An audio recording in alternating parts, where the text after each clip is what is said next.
पालघर में नागरिकों के स्वास्थ्य से खिलवाड़। नगर परिषद को 3 साल तक सीवर की मरम्मत करने का समय नहीं मिला।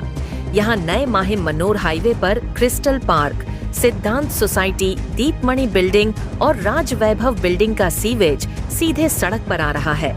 इसलिए इस क्षेत्र के नागरिकों को सीवेज से होकर गुजरना पड़ता है। इसके अलावा बदबूदार सीवेज के कारण नागरिकों का स्वास्थ्य खतरे में है। इसका विशेष रूप से छोटे बच्चों के स्वास्थ्य पर बहुत प्रतिकूल प्रभाव पड़ रहा है। हालांकि पालघर नगर निगम के पास करीब 99 लाख रुपए की सीवरेज योजना है, लेकिन इसे अभी तक अंतिम रूप नहीं दिया गया है। इसके अलावा क्रिस्टल पार्क, सिद्धांत सोसाइटी, दीपमणि बिल्डिंग और राज वैभव बिल्डिंग की सड़कों के किनारे बनी नालियों की सफाई भी ठीक से नहीं की गई है। इन इमारतों से निकलने वाला सीवेज सीधे यातायात वाली सड़क पर बह रहा है। एक चैनल स्थापित करके इस अपशिष्ट जल को अस्थायी रूप से दूसरे सीवर में छोड़ना संभव है, लेकिन नगर पालिका और बिल्डरों ने भी इसकी अनदेखी की है। मल के कारण दुर्गंध, यह मल के साथ मिश्रित मल के कारण होता है। बदबू फैल गई है। इससे इस क्षेत्र में मच्छरों का साम्राज्य भी बन गया है। नागरिकों और बच्चों के पास आओ, सीवेज से संक्रामक रोग होते हैं। अक्सर सीवेज सड़कों पर आ जाता है क्योंकि यह जमा हो रहा है, इसलिए इसका रास्ता खोजना होगा।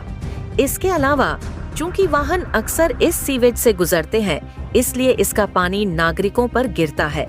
इसके अलावा इस सीवेज से गुजरते समय वाहनों के फिसलने से अक्सर दुर्घटनाएं होती रहती हैं। इस क्षेत्र में लगभग 1000 लोग रहते हैं और उनका स्वास्थ्य खतरे में है।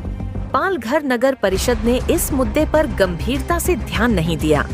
संबंधित निर्माण पेशेवर भवन से निकलने वाले सीवेज को अन्य सीवेज चैनलों में प्रवाहित करने की सुविधा भी प्रदान करने में विफल रहते हैं, जिसके कारण यह सड़क पर फैल जाता है।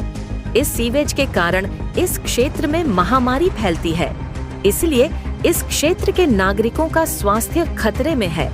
पालघर नगर परिषद के मुख्य अधिकारी उमाका गायकवाड़ ने बताया कि संपर्क करने पर नगर परिषद के अधिकारियों ने कहा, फिलहाल इस क्षेत्र में सीवेज के निपटान के लिए वाहनों का उपयोग किया जा रहा है।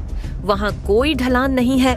निजी भूमि के माध्यम से एक चैनल बनाने के लिए उनके साथ चर्चा चल रही है।